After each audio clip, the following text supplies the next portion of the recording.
সঙ্গী হও। আল্লাহ প্রার্থনাকারীদের সঙ্গী বলে আমাদের কি হবে মাহবুব? আল্লাহ বলেন, এ দুনিয়ার বান্দা বান্দিরা রে, যখন তুমি প্রার্থনাকারীদের সঙ্গী হয়ে যাইবা, যখন তুমি আল্লাহওয়ালাদের সঙ্গী হয়ে যাইবা রে, তখন ওই আল্লাহওয়ালাদের উসিলায়, প্রার্থনাকারীদের উসিলায় আমার আল্লাহ তোমার জীবনের গুনাহগুলো দিবে মাফ করিয়া। জোরে একবার বলুন সুবহানাল্লাহ। এক নাম্বার প্রার্থনাকারী হলো নিষ্পাপ, হলো নবীগণ। নবীগণের সঙ্গী তো আমরা হইতে পারলাম না, নবীগণের জামানায় তো আমরা ছিলাম না, নবীগণের জামানায় আমরা ছিলাম না, কিন্তু আমার নবী একটা ঘোষণা দিছে, নবীগণ নাই কিন্তু নবীর ওয়ারিস কিয়ামত পর্যন্ত দুনিয়ার মধ্যে থাকবে। ওয়ারিসরা কেমন হবে? নবীর ওয়ারিসরা হবে আলিম উলামা। জোরে বলুন না সুবহানাল্লাহ। আলিম উলামাদের মধ্যে আবার প্রকার রয়েছে। কিছু কিছু আলিম উলামাদের জিহ্বাগুলো আল্লাহ আলিমের কাছে দিয়া কাটবে। দুনিয়ার মধ্যে তুমি বক্তা সাইজা কত রঙের, কত কাহিনীর, কত ওয়াজ করতেছো, তুমি একবারও বুঝো না কোন ধরনের কোন ওয়াজ তুমি করতেছো, কি সত্য কি মিথ্যা এটা যাচাই করো না। আমার আল্লাহ এক ধরনের ওই এক ধরনের আলিমদের জিহ্বাগুলো আল্লাহ আলিমের কাছে দিয়া কেটে দিবেন। নবী বলেন ওই ধরনের আলিমদের সঙ্গী হওয়া যাবে না।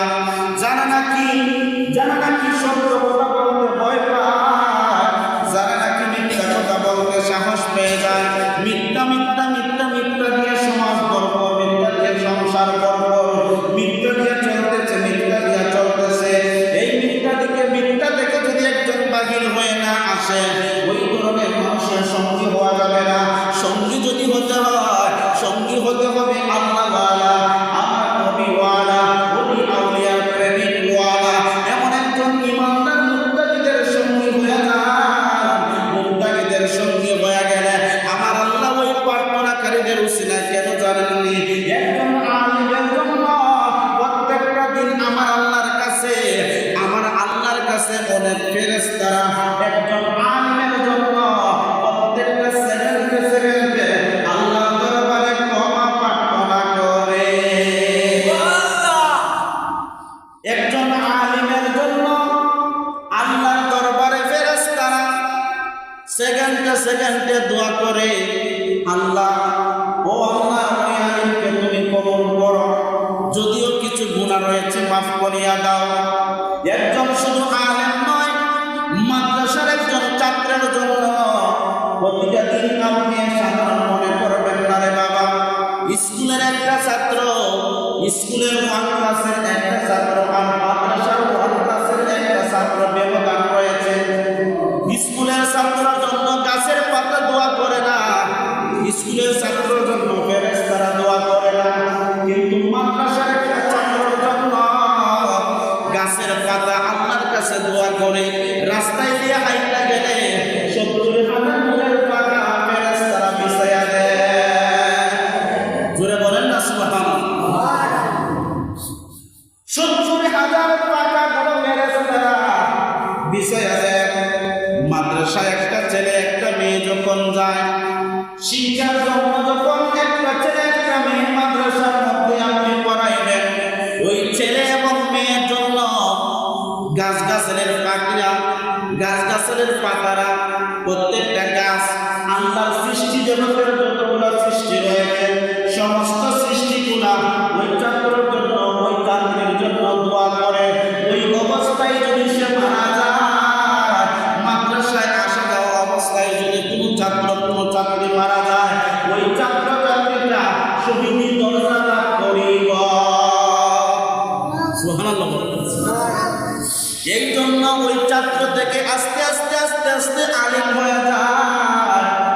একজন আলিমকে অতি সহজে শয়তান গায়েল করতে পারে না, কারণ একজন আলিমকে যদি নষ্ট করে ফেলে, একটা সমাজের মধ্যে যতগুলা মানুষ থাকবে সমস্ত মানুষকে যেই পরিমাণ ধোঁকা দিয়ে নষ্ট করতে পারবে, যতটুকু কষ্ট হবে তার চেয়েও কষ্ট হয় একজন আলিমকে নষ্ট করার জন্য।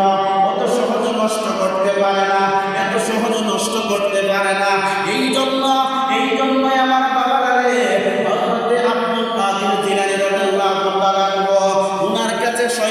আয়েশা কয় আব্দুল কাদের তোমার কে বাঁচাইছে?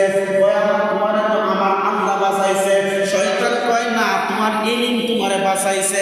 আমার আব্দুল কাদের উনি বলেন আমাকে ইলম বাঁচায় নাই, আমাকে যিনি বাঁচাইছেন তিনি বলেন আমার আল্লাহ। আরো জোরে বলেন সুবহানাল্লাহ। এই জন্য প্রত্যেকটা মানুষ যখন বিপদে পড়ে যায় সমস্ত মানুষকে বাঁচায় আল্লাহ, কিন্তু শয়তান আয়েশা ধোঁকা দিয়া আপনি আমার মনের মধ্যে কত রোগের কত কিছু ধোঁকা দিয়া দেয়। আজকে স্কুল কলেজ ভার্সিটিতে কত ধরনের কত সাবজেক্টগুলো পড়ানো হয়, কিন্তু শিক্ষা ব্যবস্থার মধ্যে দেখা যায় শয়তান সম্পর্কে কোনো স্কুল কোনো মাদ্রাসার মধ্যে শয়তান সম্পর্কে একটা সিলেবাস ঢুকাইয়া দেয় না, একটা পাঠ্য বই ঢুকাইয়া দেয় না। কেন জানেননি? যদি শয়তান সম্পর্কে একটা পাঠ্য বই স্কুল কলেজ এবং মাদ্রাসার মধ্যে যদি শয়তান সম্পর্কে একটা পাঠ্য বই ঢুকাইয়া দিত, তাইলে সমাজ থেকে পশ্চিম অনাচার বিবিচার সমস্ত কিছু দূর হয়ে যাইত। কথা কম ঠিক কিনা? আজকে যদিও মাদ্রাসায় যারা পড়ালেখা করে তাদের কোরআন হাদিস পড়ে, এটার মধ্যে শয়তান সম্পর্কে বিভিন্ন নিষেধ পায়। শয়তান মানুষের প্রকাশ্য শত্রু, এটা আমরাও জানি। কোরআনেও পাওয়া যায়, হাদিসের মধ্যেও পাওয়া যায়। কিন্তু আলাদাভাবে যদি একটা সিলেবাস করা হইতো, আলাদাভাবে যদি একটা সিলেবাস করা হইতো, শয়তান এরকম ভাবে মানুষকে ধোঁকা দেয়। এভাবে যদি একটা পাঠ্য বই তালিকা করে স্কুল থেকে মাদ্রাসা বলে স্কুল কলেজের মধ্যে যদি ছাপাইয়া দিত, তাইলে আপনি আমার সন্তানগুলা শয়তান সম্পর্কে ধারণা এনে ফেলত। শুরু থেকে এই সন্তানগুলা ভালো হয়ে যাইত। কথা ঠিক কিনা? আজকে সন্তানকে ভালো করতে পারতেছেন না। মোবাইল ছাড়া সন্তান বোঝে না, মোবাইলের মধ্যে গেম ছাড়া সন্তান বোঝে না, টেলিভিশন ছাড়া সন্তান বোঝে না। কিভাবে সন্তানকে, কিভাবে আপনার ছেলেকে আপনার মেয়েকে কন্ট্রোলে আনবেন? কন্ট্রোলে যদি আনতে হয়, এই জন্য আপনি আমাকে সর্বপ্রথম নিজে মা বাবা ভালো হতে হবে। কথা ঠিক কিনা? আজকে আমরা মা বাবা না, বাপ ভালো না, সন্তান ভালো হওয়ার আশা করি না। আঙ্গুর গাছ থেকে বের হয়ে পাওয়া যায়, বের হয়ে গেছে আঙ্গুর পাওয়া যায়। এই জন্য প্রত্যেকটা মা বাবাকে আগে শুধরাই নিতে হবে। মা বাবাকে আগে শুধরাইতে হবে। যে আল্লাহ বলছেন তোমাদেরকে জিজ্ঞাসা করা হবে, অনেক বিষয় তোমাদেরকে জিজ্ঞাসা করা হবে। তোমরা তো জবাব দিতে পারবা না, তো জবাব যেহেতু দিতে পারবে না, তোমরা প্রার্থনাকারীদের সঙ্গী হোক, প্রার্থনাকারীদের সাথে হোক। এই উসিলায় আল্লাহ মাফ করে দেন। সুবহানাল্লাহ। এবার প্রার্থনাকারী হলো নবীগণ। আল্লাহর কাছে সবচেয়ে প্রিয় হলো নবীগণ। নবীগণের পরে আল্লাহ রাসূল বলে দিলেন আমার উত্তরসূরি আলিম উলামা। আলিম উলামাদের মধ্য হইতে আবার ওলি আউলিয়া। জয় কন্যা সুবহানাল্লাহ। এবার আমার নবী আরেকটা হাদিস শরীফের মধ্যে বলে দিয়েছেন, তোমরা যদিও আমি নবীকে দেখো নাই, তোমরা যদিও আমার সাহাবীগণকে দেখো নাই, তোমরা যদিও আমার তাবেঈনগণকে দেখো নাই, তোমরা যদিও ওলি আউলিয়াকে দেখো নাই, তোমরা আলিম উলামাকে মহব্বত করো, আলিম উলামাকে মহব্বত করো, অথবা আলিমের সঙ্গে ভালো সম্পর্ক রাখো, অথবা আলিমের সঙ্গে আত্মীয়তা করো, অথবা আলিম নিজের সন্তানকে বানাও, অথবা নিজের সন্তান আদির মধ্যে বংশের মধ্যে একজন হলেও আলিম বানাও। কেন জানেননি? একজন হলেও আলিম বানাও। কেন জানেননি? ওই একজন আলিমের উসিলায় আল্লাহ শত শতকে জান্নাতে দিয়া দিবে। একজন আল্লাহ রাসূল বললেন কমপক্ষে তোমরা তোমাদের সন্তানদের মধ্য হইতে হয় আলিম বানাও, তোমাদের নাতি তোমাদের বংশ হইতে হয় আলিম বানাও, না হয় আলিমের সঙ্গে ভালো সম্পর্ক করো, আর না হয় আলিমের দূর থেকেও হলেও ভালোবাসো। ধরে কন্যা সুবহানাল্লাহ। কেন জানেন? কিতাবের মধ্যে স্পষ্ট আসছে, যখন একজন আলিম জান্নাতের মধ্যে চলে যাবে, জান্নাতে যাওয়ার সময় অমুক লোক ডাক দিয়ে বলবে, হুজুর আপনি দেখি একা একা জান্নাতে চলে যাইতেছেন, আপনার কি মনে নাই দুনিয়ার মধ্যে আপনারে আমি কত ভালোবাসতাম? আপনার কি মনে নাই দুনিয়ার মধ্যে আপনারা কত কিছু খাওয়াইতাম? ওই যে আমরা অনেক সময় মহব্বত কইরা আলিম আমাদেরকে দাওয়াত দিয়ে খাওয়াই, অনেক সময় গাছের কত কিছু আমরা খাওয়াই, ওই সময় আরে ঘটনাটা কত সুন্দর, আর ঘটনা কত সুন্দর। ওই সময় আলিম যাবে জান্নাতে, যাওয়ার রাস্তায় অমুক লোক ডাকতে বলবে, হুজুর আপনি কি আমারে ভালাইয়া জান্নাতে যান গিয়া? আমি যে দুনিয়া থাকতে আপনার মহব্বত করতাম, কত ফল খাওয়াইলাম, এটা কি মনে নাই? তখন তাৎক্ষণিক ওই আলিমের মনে হয়ে যাবে, মনে হইয়া বলবে, আরে তুমি তো অমুক ব্যক্তি, তুমি কেন জাহান্নামে? চলে আসো, চলে আসো, আমার সঙ্গে জান্নাতে চলে যাইবা। যখন এরকম ভাবে ডাক দিবে, অনেকে কষ্ট করতে পারে, আলিম ডাক দিলে কেউ তুই জান্নাতে যাবো, আরে ক্ষমতা আল্লাহ দিয়া দিবেন। আল্লাহ ওই সময় আল্লাহ ক্ষমতা দিয়া দিবেন, আলিমদেরকে ক্ষমতা দিবেন, এরপরে দুনিয়ার ওলিদেরকে ক্ষমতা দিবেন। দুনিয়ার ন্যায় বিচার যারা করে, সমাজের মধ্যে যারা ন্যায় বিচার করে, ন্যায্য বিচার করে, তাদেরকে আল্লাহ ক্ষমতা দিবেন, তাদেরকেও ক্ষমতা দিবেন। আমার আল্লাহ একবারে এরকম ভাবে শহীদদেরকে ক্ষমতা দিবেন, ওলিদেরকে ক্ষমতা দিবেন, আলিমদেরকে ক্ষমতা দিবেন, এরপরে সমাজের ন্যায় বিচারকদেরকে ক্ষমতা দিবেন, এরপরে আমার আল্লাহ শহীদদেরকে ক্ষমতা দিবেন, হাফিজ সাহেবদেরকে ক্ষমতা দিবেন। তোমরা যে যা করো তোমাদের সাধ্য মতো তোমাদের পরিচিত মানুষদেরকে জান্নাতে নিয়ে যাও, আমি আল্লাহর কোনো বাধা থাকবো না। ভালোবাসার কারণে, কিসের কারণে? আরেকটা ঘটনা আসছে, একটা লোক, সে কি করতো জানেন? মাদ্রাসায় যায় প্রতিদিন, প্রত্যেকটা দিন মাদ্রাসার মধ্যে দুধ নিয়ে যাইত, নিয়ে দুধ খাওয়ায়। প্রতিদিন যখন মাদ্রাসার মধ্যে দুধ নিয়ে ছাত্র হতে খাওয়ায়, তো দুধ খাইয়া ছাত্র হতে এবার একটা স্বাস্থ্য বেশি ছিল, আর পেটটা একটু বাইরে গেছিল বেশি। এবারে নাম একটা ফালাই দিছে, নাম যখন একটা ফালাই দিচ্ছে, তখন হেবাটা একদিন খানে উন্নে লাগছে যে ওই ছাত্র বলা বলতেছে ওই আইতাছে। এবারে যখন মিলেছে, এবার একজনের নাম যখন একটা ফালাই দেয় ছাত্ররা মিললে অথবা মানুষ মিললে, এবার যখন শুনে মনে কষ্ট লাগে কি লাগে না? তার মনে কষ্ট লাগে গেছে, আই রে এতদিন তো এরা দুধ খাওয়ায়, আর এরা বুঝে আমার এইরকম ভাবে নাম ফেলাই দিছে একটা, না আজকে এরা দুধ খাওয়াই। এবার দুধ নিয়ে চলে গেছে বাড়ির মধ্যে। বাড়ির মধ্যে যাওয়ার পরে বিবি বলতেছে, কি গো স্বামী, আজকে বাড়িতে ফিরে আসলা যে দুধ দিন আজকে বিক্রিও করলা না, ছাত্র হলদরা খাওয়াবে, আজকে দুধ কি করবো, তুমি যা পারা করবে, আমার মনটা ভালো। সারাদিন কাজকর্ম কইরা রাত্রিবেলা ঘুমাইয়া গেছে, ঘুমের পর স্বপ্ন দেখতেছে। আমরা স্বপ্ন দেখি কি দেখি না? কত রকমের কত স্বপ্ন দেখি। স্বপ্ন দেখতেছে, হাসরের ময়দান দেখতেছে, ফুলসিরাতের ফুল সবাই পার হয়ে যাইতেছে, ওই মাদ্রাসার ছাত্রদেরকেও দেখতেছে, তারাও পার হয়ে যাইতেছে, কিন্তু হে বেটা তারও বৈশা রয়েছে, ফুলসিরাতের ফুল পার হইতে পারতেছে। এবার আল্লাহ তো হুকুম দিছে, বেটা স্বপ্নের মধ্যে দেখতেছে, আল্লাহ বলতেছে, হুকুম দিতেছে, যারা পার হইতে পারতেছে তারা জাহান্নামের আগুন থেকে বেঁচে যাইতেছে। একটা সুরেছে কোন বিলিটের চেয়ারও দাঁড়, হীরার চেয়েও দাঁড়, এত একটা ফুলসিরাতের ফুলটা থাকবে, নিচের জাহান্নামের জ্বলন্ত আগুন থাকবে, এই আগুনের মধ্যে অনেক লোক পড়ে যাইতেছে। এবার ওই লোকটাও বিক্রেতা, সেও স্বপ্নের মধ্যে দেখতেছে, সেও ফুলের মধ্যে উঠবো, ফাড়াটা দিবার মাত্র সে পড়ে যাইতেছে।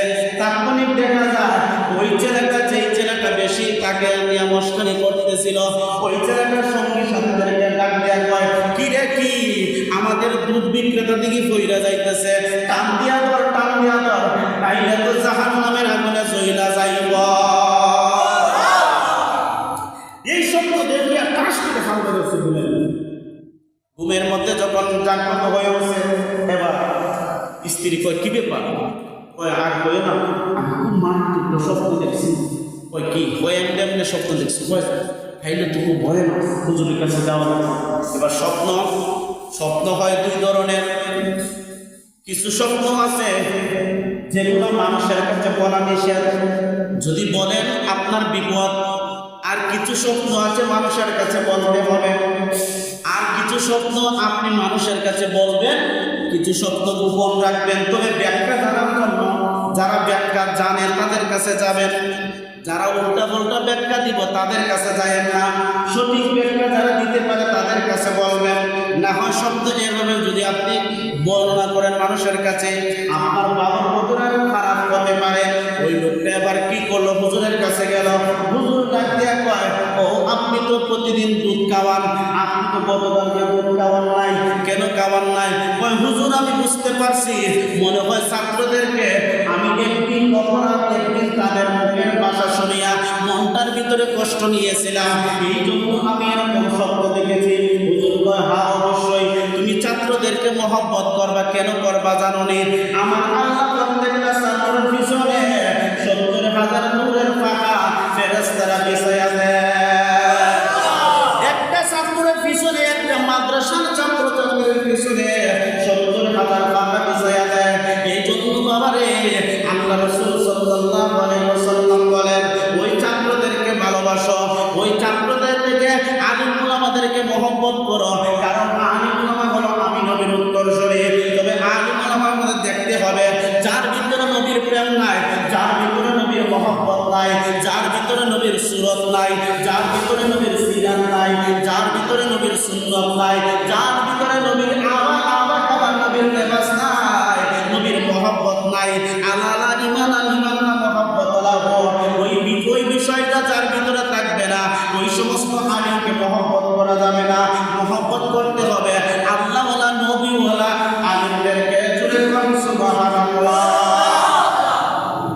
এই জন্য আমার আল্লাহ বলেন, ওই প্রার্থনাকারীদের সঙ্গী হও, ওই আলিম ওলামাদের সঙ্গী হয়ে যাও, ওই সমস্ত ওলিদের সঙ্গী হয়ে যাও, হইলেই তো ক্ষমা পাওয়া যাবে, হইলেই তো ক্ষমা পাওয়া যাবে। এই জন্য আল্লাহ রাব্বুল আলামিন বলেন, শুধু এরকম নয়, তাদের দোয়ার সাথে তোমরাও দোয়া করো, তারা জিকির করে তোমরাও জিকির করো, তারা নামাজ পড়ে তোমরাও নামাজ করো, তারা ইবাদত করে তোমরাও ইবাদত করো। জোরে একবার বলুন সুবহানাল্লাহ। তাহলে ওই সমস্ত হক্কানি আলিম ওলামাদের সঙ্গী হয়ে তাদের সোহবতে থাকার দরকার আছে না? আপনি আমার জীবনের ভুলগুলো সংশোধন করার দরকার আছে না? এই দুনিয়া থাকতে যদি আমি সংশোধন না করি, মরার পরে কে সংশোধন করা যাবে? এজন্য দুনিয়া থাকতে আসুন আমরা নিজেকে শুধরাই, নিজেকে চিনি এবং আস্তে আস্তে আমাদের ভুলগুলো শুধরাই। একজন সিগারেটটা আমি যদি হঠাৎ করে ফেবড়া যে একদিন না খাইলে দিয়ে মরি যাই, কথা বল ঠিক নেই। আর যদি আপনি চেষ্টা করেন যে আস্তে আস্তে আমি বাদ দিই, যেমন মসজিদের এরিয়ার ভিতরে অনেকে আছেন, মসজিদের এরিয়ার ভিতরে আসার পর সিগারেটটা, আপনি তো হাদিসটা জানেন না মনে হয়। হাদিস শরীফের মধ্যে আছে যারা মসজিদের এরিয়ার ভিতরে আসার পরেও সিগারেটটা, তাদেরকে আল্লাহর ফেরেশতারা গালি দেয়, লানত দেয়, তাদের ওই দিনের ইবাদতই কবুল হবে না। দেখছেন কত বড় কথা। আমরা তো অনেকেই এই ভুলটা করতেছি। এজন্য মসজিদের এরিয়ার ভিতরে আসার পরে মোবাইলের গান এবং আপনি আমার অশ্লীল গালিগালাজ, অশ্লীল কথা, খারাপ কথা, যদি কাউকে গালি দেওয়ার মন চায়, এর থেকে বাহির হইয়া যায়, ওই জায়গায় ঝগড়া লাগে। ঝগড়া লাগার ইচ্ছা থাকলে খালি মাঠে লাগে না, কথা কোন ঠিক না? কিন্তু মসজিদের এই মসজিদের বাউন্ডারির ভিতরে কোনো রকম কোনো খারাপ কাজ করা যাবে না, খারাপ কথা বলা যাবে না। এবং আপনি ওই যে আমরা সিগারেট খাবেন, এটা করা যাবে, এটা তার মারাত্মক না। এজন্য সিগারেট খাবেন আপনি মসজিদের ঈদের বাহিরে খাবেন, দয়া করে মসজিদের ঈদের ভিতরে আসার পর খাবেন না। এবং নামাজ যখন পড়বেন আপনার মুখটা যেন পরিষ্কার হয়। যদি আপনার জবানে যদি বিড়ির গন্ধ, সুরটের গন্ধ আপনার যদি জবান দিয়ে পড়ে, তাহলে আপনার ওযুই হবে না। আর ওযু না হলে কি নামাজ হবে? তাহলে এই বিষয়গুলো একটু চিন্তা করার দরকার আছে না নাই? আল্লাহ যেন আমাদের সকলকে ইসলামের সঠিক সমাজে দান করেন। সকল বলেন আমিন। ওয়া আখিরু দাওয়ানা আলহামদুলিল্লাহি রাব্বিল আলামিন। আসসালামু আলাইকুম ওয়া রাহমাতুল্লাহ।